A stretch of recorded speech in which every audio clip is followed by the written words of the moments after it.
se han convocado elecciones municipales y regionales en el plazo establecido, desde el día miércoles, el día de ayer. Y voy a conversar con Jessica Clavijo, que es experta en temas electorales del Jurado Nacional de Elecciones, sobre plazos, sobre procedimientos, sobre algunas dudas que están pendientes. Ojalá podamos resolver lo más que podamos. Qué gusto saludarla. ¿Cómo está? Buenas tardes. Igualmente, muchas gracias por la invitación y para mí es un gusto que ya Radio Exitosa abra justamente este canal. Saludarla. ¿Cómo está? Buenas tardes. Igualmente, muchas gracias por la invitación y para mí es un gusto que ya Radio Exitosa abra justamente este canal informativo que tiene tan importante para que nosotros podamos conversar sobre algo que efectivamente tiene que ser un tema de agenda nacional este 2018, que son las elecciones regionales. Convocadas ya oficialmente, ¿no? Y entiendo que formalmente corren los plazos también. Así es, mira, tenemos una situación particular. Nosotros hemos ya visto en el peruano el día de ayer la convocatoria, que es, digamos, la línea de partida formal oficial. Pero es cierto que ya con algunas modificaciones que se había dado en la legislación electoral, nosotros hemos tenido un cierre de padrón electoral, por ejemplo, ya el año pasado. He escuchado que en algún momento ustedes también conversaron de lo importante que fue cerrar el padrón electoral un año antes, para que este riesgo que teníamos constantemente de los votos golondrinos ya vayamos erradicándolo de lo que es la cultura electoral. Y en ese sentido ya reniega el Jurado Nacional de Elecciones desde el año pasado. Venimos trabajando a nivel nacional. Un primer candado. Para hacer un primer candado y una primera labor exitosa para asegurar la transparencia de las elecciones de octubre. Por tanto, el padrón está cerrado, no se altera, no se mueve como ha estado haciendo otras veces para el voto golondrino, no se convence gente en los límites del distrito para pasarse. Tú te pasas de aquí a otro distrito, si estás en Surco de repente puedes terminar votando por Miraflores o a la inversa, en Chorrillos de repente por Barranca o a la inversa, bueno, y en límites provinciales exactamente lo mismo.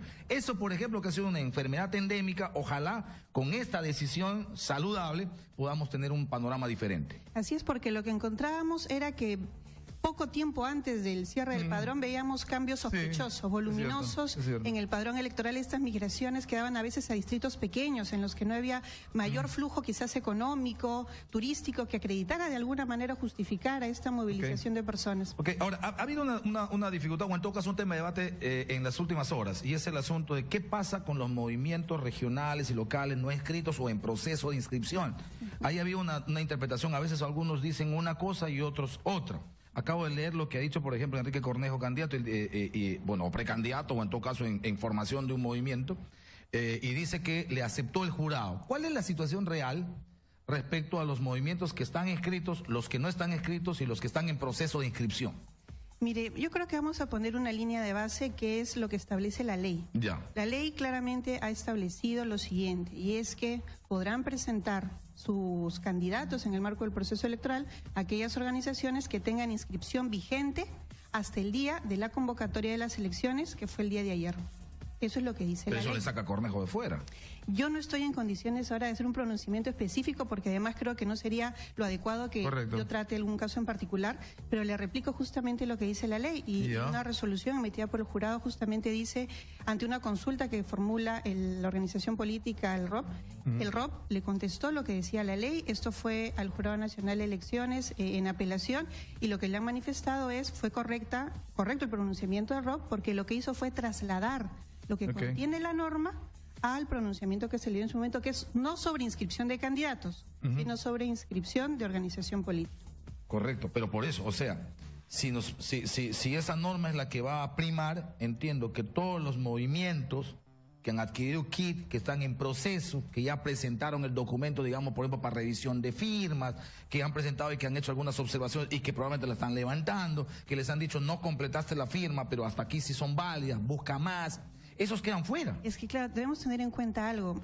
Nosotros tenemos un proceso, una elección de cronograma fijo, de calendario fijo. Todos sabemos que en el año 2018 hay elecciones regionales y municipales.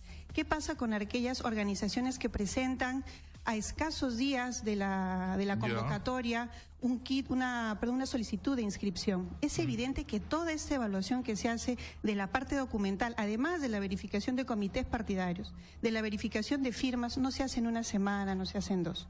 Eso toma un tiempo. Inclusive el ROP ya cerrará en el mes de junio. El registro de organizaciones. El registro de organizaciones políticas cierra en el mes de junio. Los trámites que se hayan generado hasta ese momento seguramente lograrán alguna inscripción, pero para efectos registrales, porque lo que quiero un poco mencionar es que lo que dice la ley y es una modificación reciente, es que podrán presentar listas de candidatos a aquellas organizaciones políticas que hayan obtenido inscripción. Sí, yo tengo la nota y no le voy a pedir, porque tiene usted razón, ningún tipo de pronunciamiento de manera específica respecto al señor Cornejo, sino que a partir de Cornejo quiero hablar un poco de la generalidad, porque lo que le pasa a Cornejo, no sé si le está pasando a 100, a 150 o 200 en todo el Perú, que están con este proceso de inscripción en ciernes.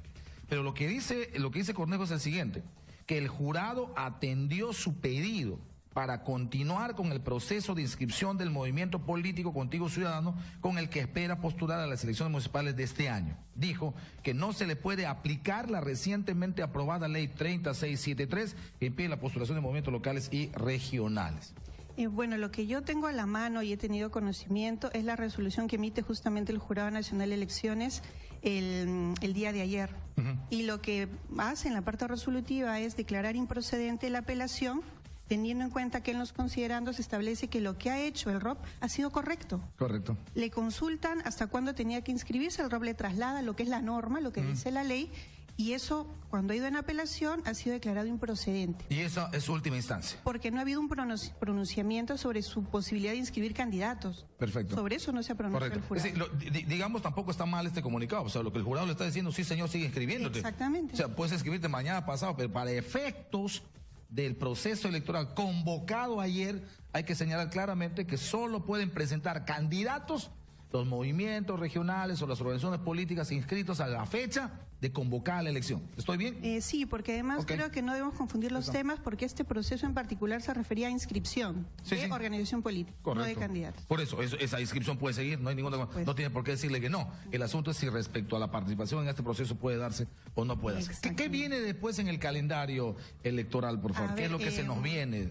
Hay algo muy importante que debemos informar a la comunidad, y es que al haberse modificado el cronograma electoral, muchas de las fechas han variado. Y, por ejemplo, aquella organización política que tenía planificado evaluar la posibilidad de ir en alianzas y lo tenía pensado hacer en marzo o en abril, pues tiene que tomar en cuenta que el nuevo cronograma electoral establece que la inscripción de alianzas solamente se realizará hasta el mes de marzo de este año. Entonces, ya a partir de enero, febrero, marzo, si alguna organización política decidiera ir en alianzas, tiene que empezar a trabajar en eso para que pueda lograr también su inscripción. Alianzas entonces hasta marzo. Hasta el mes de marzo. Y después de marzo viene otra etapa muy importante, y a la cual también pido que en caso tuvieran alguna duda se acerquen al Jurado Nacional de Elecciones a hacer las consultas, y es la etapa de democracia interna. Porque democracia interna es una buena práctica que debe darse dentro de las organizaciones políticas para que éstas puedan determinar cuáles van a ser aquellos candidatos que van a hacer la oferta electoral para los ciudadanos, pero debe ser una elección transparente y en el marco de las normas electorales y también de sus estatutos. La norma no obliga, ¿verdad?, la participación de entes electorales en los procesos de democracia interna. Así es, no es una participación obligatoria. Pero igual hay que demostrarse que la democracia interna se ha dado, es decir, mediante voto universal, secreto, mediante asamblea de delegados, ¿cómo fue? Tiene que acreditarse que eso se ha dado como parte de la democracia interna. Así es, porque entre marzo y mayo, que llevarán a cabo este ejercicio de democracia interna, deberán tener los documentos sustentatorios de esta actividad transparente, porque en el mes de junio, el día 19 de junio, es la fecha límite para la inscripción de candidatos. Cuando ingresen su solicitud al jurado electoral especial, que se van a instalar más o menos como 100 a nivel nacional, uno de los requisitos será acreditar el ejercicio de la democracia interna a través de las actas correspondientes. 19 de junio, fecha máxima o límite para inscribir candidaturas. Así es, el límite puede ser antes, esperemos que sea antes. Lo cierto es que en la práctica a veces esperamos hasta el último momento para llegar el personero con la lista. Lo ideal sería que fuese antes.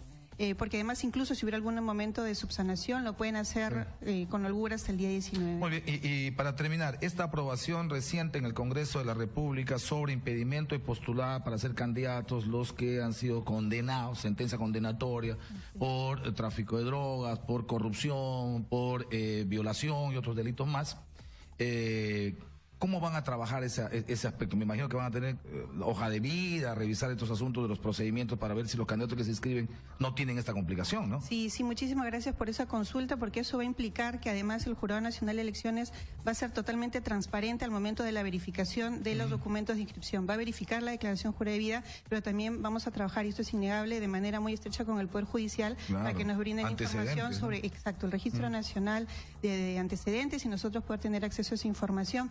Y si me permiten, dos temitas particulares. ¿Cómo no? En primer lugar, ahora el 9 de febrero vence un plazo, Ya. y es el que implica que aquellas personas que hayan estado afiliadas a organizaciones políticas y quieran participar por otras, debieron haber renunciado el año pasado. El año pasado, hasta el 9 de julio, tuvieron para renunciar, pero esa renuncia deben ingresarla al Jurado Nacional de Elecciones hasta el 9 de febrero. Formalizarla, entonces. Formalizarla. Ya. No llevarla Tiene el que haber 19 hecho la de octubre. renuncia, tiene que haber hecho la renuncia y hasta el 9 de febrero tiene que presentarla. Exacto, para que nosotros tengamos el registro de Perfecto. que eso efectivamente ocurrió en su plazo. Eso les habilita a postular para cualquier otro movimiento. Por cualquier otro movimiento. Correcto. Y lo segundo, algo que tiene que ver ya más bien con un aspecto presupuestal, y es que si bien es cierto, ya está formalmente convocado el proceso electoral, aún el Jurado Nacional de Elecciones y el OMP y RENIEC no cuentan con el presupuesto.